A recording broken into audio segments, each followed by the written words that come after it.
저는 오늘 읽은 마태복음 16장 4절로 8절 말씀을 통해서 요나의 표적이라는 제목으로 하나님의 말씀을 함께 나누고자 합니다. 예수님께서 지난 시간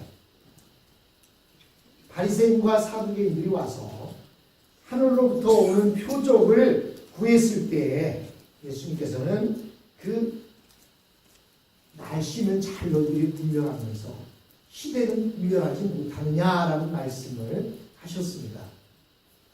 그리고 이어서 오늘은 두 번째로 그 표적을 보이라는 말씀 속에 하신 말씀이 바로 요나의 표적입니다.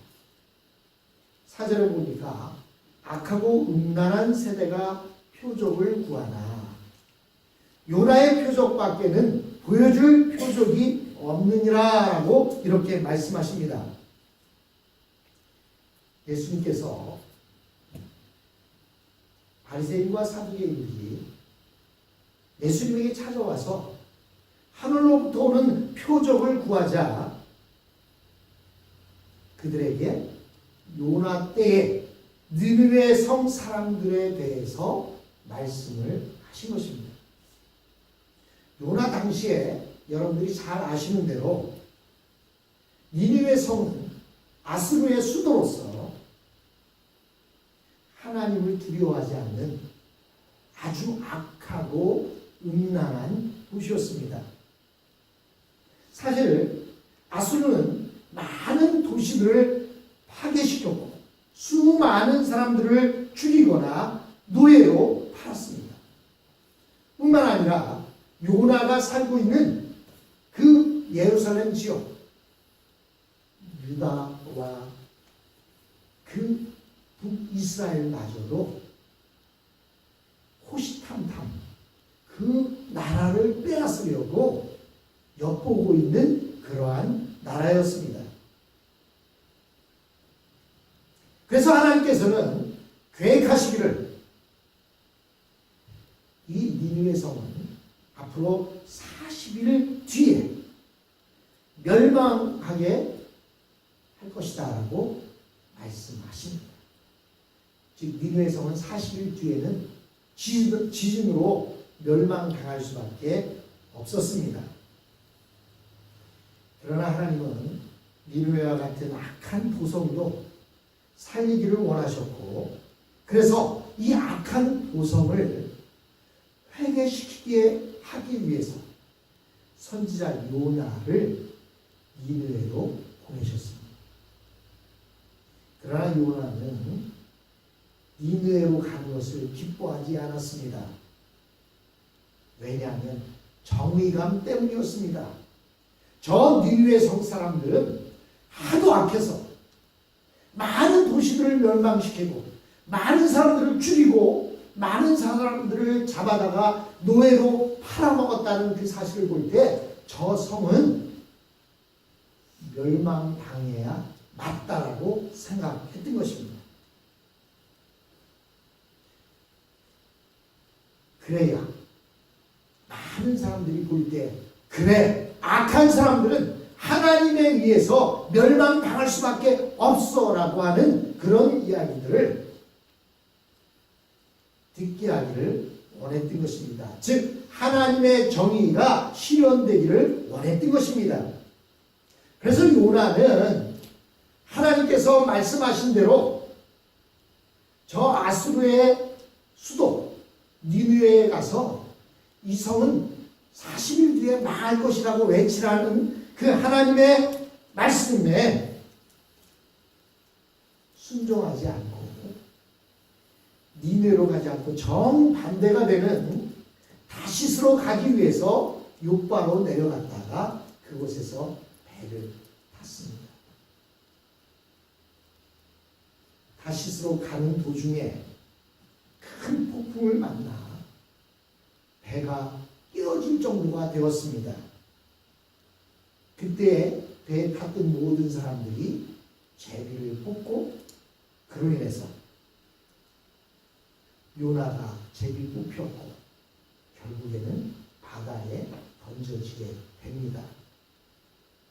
하나님께서는 큰 물고기를 예비하셔서 요나를 삼키게 하셨습니다. 요나는 그 큰 물고기 뱃속에서 3일을 있게 되었습니다. 요나는 물고기 뱃속에서 있다라고 하는 것은 죽은 것과 마찬가지였습니다. 실제로 요나는 죽을 것을 각오하고 그 속에서 오직 기도만 했던 것을 우리가 요나서를 통해서 알 수가 있습니다. 그런데 하나님께서는 요나를 죽음의 자리에서 다시 살리셔서 그를 결국 그 악한 성 니느웨로 보내셨습니다.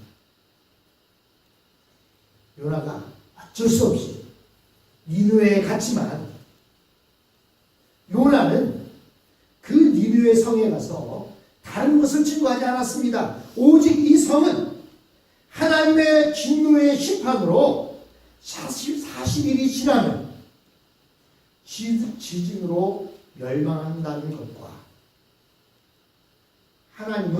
하나님께서 그들을 너무 사랑하셔서 도망치는 자기를 다시 붙잡아서 이곳에 오게 하셨다라고 하는 하나님의 사랑을 전했습니다.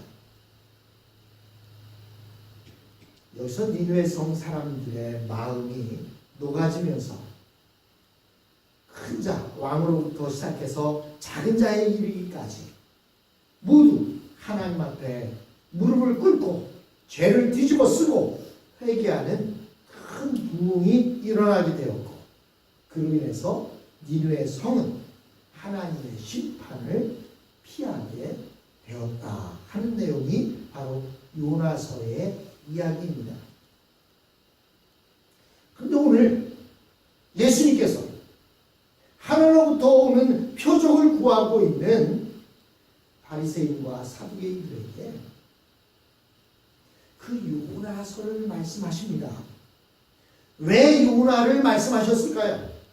지금 이 말씀을 하고 있는 그 시점에 유대 사회는 니느웨 성과 마찬가지로 악하고 음란한 곳이라고 말씀하고 있는 것입니다. 그런데 하나님께서 니느웨 성을 위해서는 선지자 요나를 예비하셨던 것처럼 하나님께서는 이 유대 땅을 위해서 하나님의 아들을 보내셨습니다. 그러나 요나와 하나님의 아들이 다른 것은, 첫 번째 다른 게 뭐가 있죠? 요나는 하나님의 그 약속의 말씀을 증거하지 않으려고 도망쳤습니다. 그런데 예수님은 어떠셨습니까? 예수님은 도망치지 않으셨습니다. 그리고 요나는 물고기 뱃속에 3일 동안 있었지만 진짜로 죽지는 않고 거의 죽음의 상태에 갔었지만 하나님의 아들은 어땠습니까? 하나님의 아들은 직접 죽으신 것입니다. 그리고 다시 살아나셔서 아버지께로부터 성령을 받으셔서 이 땅에 큰 붕의 역사를 일으키신 것입니다. 예수님이 하나님의 아들이신 증거는 부활로 나타나는 것입니다. 그래서 예수님께서는 표적으로 요구하는 유대인들에게 표적을 보여주시지 않고 자신의 죽음과 부활을 통하여 나타내기를 원하셨던 것입니다. 그런데 가장 중요한 것은 이렇게 악한 우리를 하나님께서 너무나 사랑하셨다는 것입니다. 음란하고 악했던 니느웨 성만 사랑하신 것이 아니라 지금도 악한 우리들을 너무나도 사랑하고 계신다는 사실입니다. 지금 우리가 살고 있는 이 사회는 소돔과 고모라 성과 같습니다. 또 니느웨 성과 같습니다. 그렇게 음란하고 악한 세대입니다. 그런데 하나님께서는 이 음란하고 악한 성, 이 세상이 구원받기를 원하십니다. 만일 우리들이 이 경고를 받아들이지 않는다면 멸망을 피할 수가 없습니다. 즉, 이 경고는 생사가 달린 문제인 것입니다. 오늘도 이 세상을 구원하는 것은 아들을 죽게 하실 정도로 이 악인들을 사랑하신 하나님의 사랑 때문입니다. 오늘도 니느웨를 구원하는 방법은 우리 자신이 죽는 것입니다.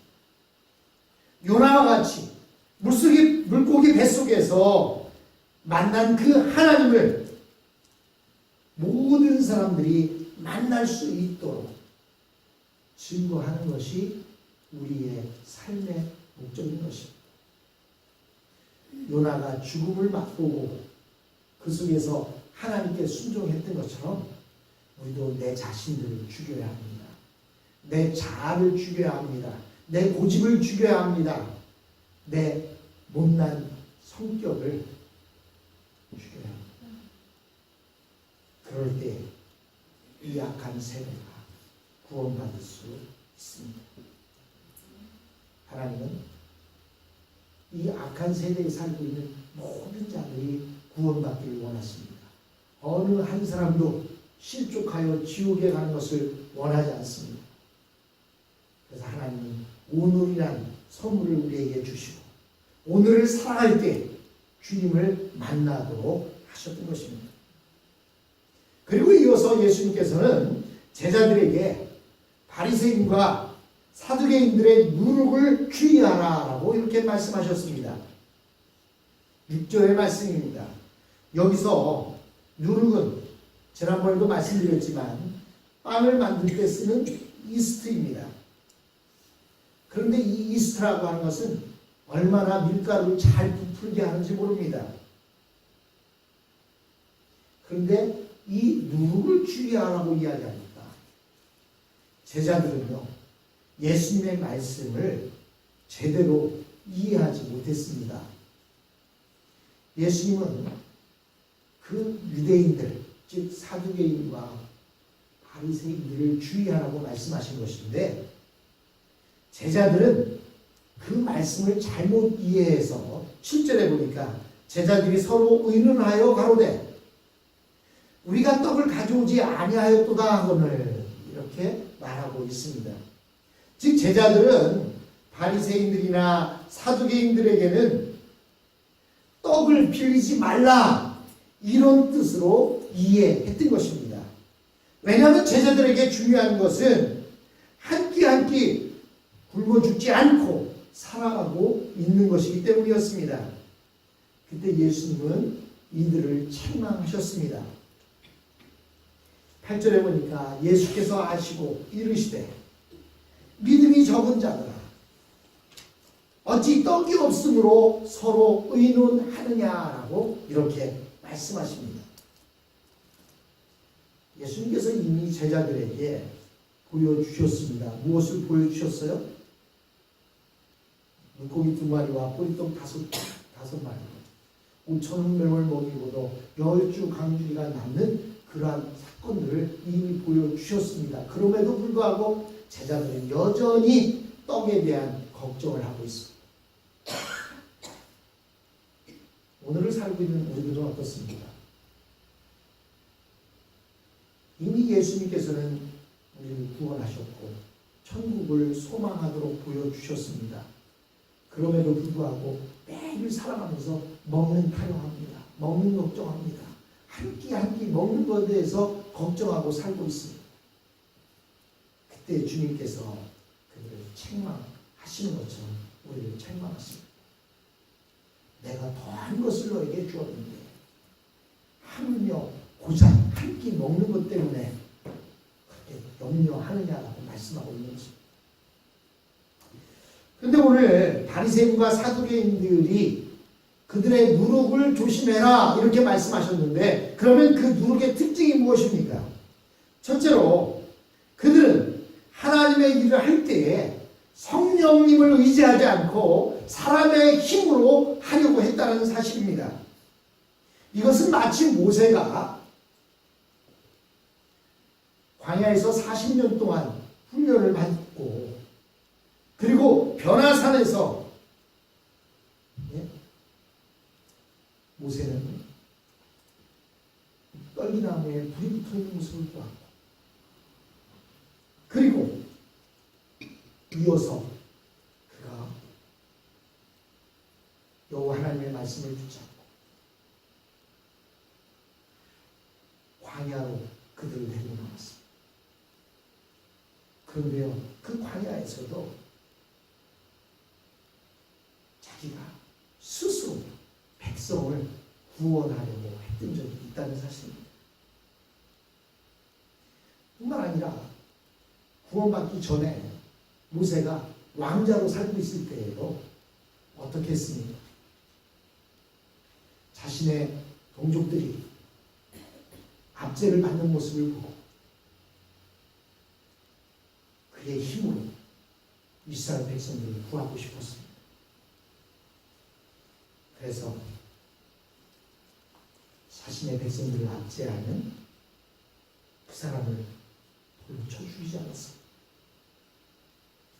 그런데 그러고 나서 어떻게 했습니까? 자기의 의로 하려고 해보니까 아무것도 안 됩니다. 그래서 결국은 광야로 도망을 쳐서 그것에서 40년 동안이나 하나님으로부터 훈련을 받게 되지 않습니까? 그렇게 훈련을 받은 뒤에는 모세의 고백이 무엇입니까? 나는 입이 둔한 사람이라. 나는 할 수 없습니다. 내 힘으로는 할 수 없습니다. 나는 마른 막대기에 불과합니다라고 말하고 있지 않습니까? 그런데 하나님께서는 그 마른 막대기를 들어서 사용하십니다. 그 모세는 무려 10가지 재앙을 애굽 땅에 임하게 하고 홍해를 갈라서 이스라엘 백성들을 건너가게 하셨던 사실을 우리가 알 수가 있습니다.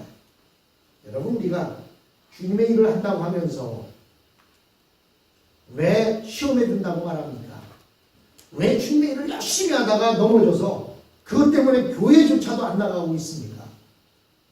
왜 그럴까요? 자기의 힘으로 하려고 했기 때문에. 성령님을 의지하지 않고 내 힘으로 하려고 하니까 어떠한 문제가 오면 내가 했는데 자기의 의가 앞장서다 보니까 화가 나는 거예요. 내가 열심히 했는데 안 따라와? 화가 나는 거예요. 바로 이것이 유대인들의 누룩이라고 말하고 있는 것입니다. 하나님의 일은 내 힘으로 하는 것이 아닙니다. 성령님의 힘을 의지해서 주님 앞에 붙들린 마른 막대기와 같이 하는 거예요. 그럼 잘못돼도 내 잘못이 아니잖아요. 사람들이 그것을 안 따라와도 나를 안 따오는 게 아니잖아요. 내 힘으로 하려다 보니까 상처받고 넘어집니다. 심지어는 조그만한 그 상처 때문에 교회마저도 떠나는 그러한 문제들이 생기게 된다는 사실입니다. 둘째, 바리새인들의 누룩의 특징은 무엇이냐? 바리새인과 사두개인들은 모든 것을 세상적인 성공을 가지고 판단하고 있었다는 사실입니다.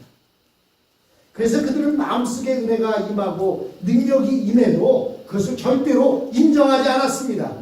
그 대신 물질적으로 얼마나 축복을 받았으며 사회적으로 얼마나 성공했느냐 하는 것으로 하나님의 축복을 평가하고자 했습니다. 성령께서 우리의 마음속에 임하시면 그것이 성령의 9가지 열매로 우리에게 임한다는 사실입니다. 성령의 열매로 임한다는 사실입니다. 그 성령의 열매는 마음속에서 맺는 열매이지 겉에 무슨 물질적인 축복이나 이런 것이 아니라는 사실입니다. 그 성령의 열매는 내가 예수님을 만나고 변화되었다고 해서 금방 나타나는 것은 아닙니다. 그러나 외식하는 자들은 이런 마음속의 열매를 절대로 인정하지 않습니다. 그러니까 마음속에서 성령의 열매가 맺힐 수가 없는 것입니다. 한번 요즘 세상을 돌아보십시오. 이 세상 사람들은 모두가 바리새인이나 사두개인들의 누룩에 중독되고 보아야 할 것입니다. 그래서 그들은 사람들을 평가할 때 자기도 모르게 학벌이나 세상적인 지위를 가지고 평가하게 되어 있습니다. 며칠 전에 인터넷 뉴스를 보다 보니까 SKY, 스카이 캐슬이라고 하는 드라마가 시작됐다 하는 내용이 나오더라고요. 그래서 그 내용들 이렇게 적어놓은 걸 보니까 학벌에 대한 그런 이야기였습니다. 서울대를 보내기 위해서, 서울대 의대를 보내기 위해서 어떻게 하나, 이런 이야기들이 나오고 있었습니다. 거기에서 말하는 스카이는 하늘을 뜻하는 것이 아니고 뭘 뜻해? 서울대, 의대, 고대 이런 것을 이야기하는 것 같아요. 일단 이 세상 사람들은 모두가 자기도 모르는 사이에 학벌이나 사회적 지위를 가지고 사람들을 평가하고 있는 그런 사회가 되었습니다. 또한 그것이 사회만이 그런 것이 아니라 교회 안에 들어와서도, 교회 안에서도 이런 것들이 만연되어 있다는 사실입니다. 교회가 이런 학벌이나 또는 외모로 사람을 평가하는 그것에서 벗어나지 못하면 교회도 세상과 마찬가지로 바리새인이나 사두개인의 누룩에 중독되어진 것입니다. 그러나 여러분, 우리는 우리 인간의 힘으로는 그런 것에서 벗어날 수가 없습니다. 우리가 그런 세상적인 지위나 복으로부터 벗어나서 우리의 마음속에 성령의 열매를 맺게 하기 위해서는 기도해야 합니다. 그리고 우리 스스로가 매일매일 나 자신을 점검해 보아야 합니다. 이제 하루하루 살아가면서 우리가 주님 앞에 갈 날이 얼마 남지 않았습니다. 물론 이 가운데는 100세 시대이기 때문에 60년, 70년 남아있는 분들이 있겠지요. 그래도 계속 우리의 하루하루의 시간은 주님 앞에 갈 날이 점점 더 가까우고 있다는 사실입니다. 그렇다면 우리 이 모습 이대로 가지고 갈 수는 없지 않겠습니까? 나이만 먹을 것이 아니라 우리의 마음속에는 성령의 열매가 조금씩 더 맺혀야 되지 않겠습니까? 여러분, 집에 텃밭에 키우는 그 곡식들도 열매 맺지 않으면 어떻게 해요? 다 뽑아 버립니다. 우리도 열매를 맺어야 되지 않겠습니까?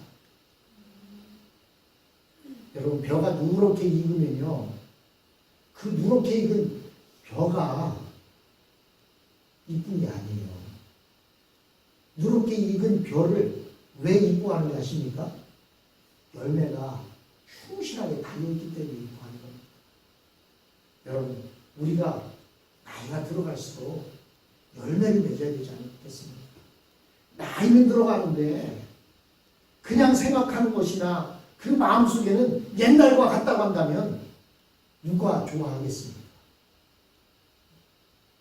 우리의 마음속에 성령의 열매가 매일 조금씩 익어갈 때, 그래도 저분이 예수를 믿더니 나이가 들어갈수록 멋있어. 여러분, 나이 든 사람의 멋은 얼굴이 팽팽하거나 이쁜 모습으로 나타나는 게 아니에요. 마음이 나타나는 겁니다. 마음이 고울 때, 저분 참 곱게 늙으신다, 이런 이야기를 듣는 것입니다. 여러분, 우리가 이렇게 곱게 늙어가려면 어떻게 해야 되겠습니까? 하나님 앞에 기도하면서, 하나님, 내 마음을 다스려 주십시오. 내 마음은 내 것이 아니라 주님의 것입니다. 주님 뜻대로 하시옵소서. 예수님은 오늘 제자들에게 말씀하십니다. 우리가 먹고 사는 것으로 염려하지 말라고 말씀하셨습니다. 이 세상에서 잘되고 못되는 것은 내 노력에 달린 것이 아닙니다. 하나님의 손에 달린 것입니다. 아무리 열심히 땅을 파고 노력을 해도요, 내 마음대로 안 돼요. 아무리 그냥 하루 24시간 잠 안 자고 일한다고 해서 다 내 돈 됩니까? 아니에요. 지금 보십시오. 미국 공무원들이 샷다운 되니까 벌써 20며칠째 월급도 못 받고 고민하는 사람들이 있지 않습니까? 여러분, 공무원 하면 어때요? 공무원 철밥통이라고. 전혀 공무원은 그냥 내가 은퇴할 때까지 그냥 가는 직장이라고 생각합니다. 그런데 이렇게 20일이 넘도록 샷다운이 되니까 지금 여기저기에서 아우성소리가 들리기 시작합니다. 왜냐하면 집세도 내야 돼요. 애들 자녀 교육도 시켜야 되는데, 특별히 베이비시터를 해야 되는데 돈이 없어서 애를 못 보내고 있다고 하는 이야기도 나오고 있습니다. 여러분, 세상은요, 내가 열심히 노력했다고 해서 다 부자되는 게 아니에요. 세상의 모든 것들은요, 하나님에게 달려있는 것이지 내 노력에 달려있는 것이 아닙니다. 그런데 그 하나님의 그런 손에 달려있다고 한다면, 하나님의 손을 움직이게 하는 사람은 누굽니까? 바로 하나님의 말씀을 붙잡고 사는 사람들입니다. 하나님의 말씀을 붙잡고 사는 사람들은 하나님의 손을 움직이게 하는 사람들입니다. 그래서 여러분, 기도할 때 하나님의 말씀에 의지해서 기도하십시오. 주님께서 이렇게 말씀하지 않으셨습니까? 여러분, 악한 아버지라도 생선을 달라고 하는데 뱀을 줄 아버지가 어디 있겠느냐고 말씀하십니다. 떡을 달라고 하는데 돌을 줄 아버지가 어디 있냐고 말씀하십니다. 그 하나님이 우리의 아버지십니다. 그분께서 하신 말씀을 붙잡고 우리가 기도하면 하나님은요, 그의 손을 움직일 수밖에 없는 것입니다. 우리가 보석으로 변하고 영적 부흥이 일어나면 우리의 앞에 놓여있는 재앙이 축복으로 변하게 되는 것입니다. 우리는 지금 이 시대를 부흥의 시대로 보시기 바랍니다. 세상은 점점 더 악해간다고 말하지만, 그러나 우리가 하나님의 말씀을 의지할 때 나 하나로 인하여 이 사회가 구원받게 됩니다. 여러분, 요나 하나로 인해서 니느웨 성 모든 사람이 구원을 받았습니다. 여러분, 우리가 믿음을 가지고 충성스럽게 말씀을 붙들고 나아가면 이 성이, 우리가 살고 있는 이 미국 땅이, 아니 전 세계가 큰 부흥의 물결로 가득 채워지게 될 것입니다. 그 일은 오직 저와 여러분 한 사람에게 달려있다는 사실. 나 하나쯤이야 아닙니다. 내가 말씀을 전할 때 이 사회에 부흥이 그 모습을 바라보며 올라가며 내가 변해야 됩니다. 내가 말씀을 붙잡고 나아가야 됩니다. 그리고 그 말씀을 외치리라, 이렇게 다짐하는 저와 여러분이 되었으면 합니다. 우리 자리에서 일어나겠습니다. 이 시간